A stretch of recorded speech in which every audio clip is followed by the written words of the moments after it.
This is the Service with the Grace of God gallery. The Sisters of the Precious Blood worked in many different occupations over the years, spreading the love of Jesus by their actions. Sisters were usually assigned and trained for a task depending on each of the sisters' talents and abilities. Many had healing hands. The community operated many homes for the sick and the elderly.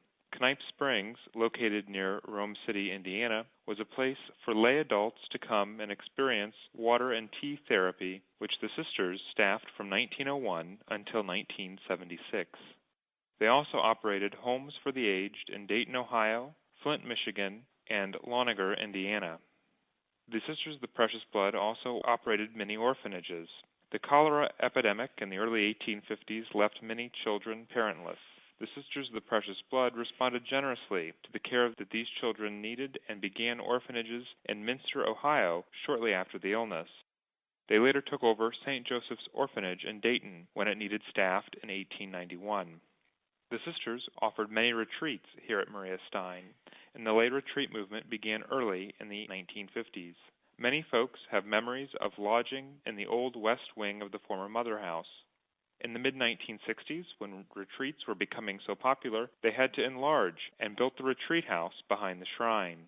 The Swiss coffee shop was a memorable place for pilgrims and retreatants to gather and share conversation during the early years of retreat. Sisters were heavily involved in Catholic and public education. Sisters and education stem back to the first year of their arrival in the United States. There were always more opportunities than the sisters could seem to fill. Sisters worked in the public schools of Mercer, Auglaize, Shelby, Putnam, and other counties because they were well-trained teachers. This meant that they were more educated than most religious orders because of the possibility of teaching in public schools meant sisters had to be trained and state certified.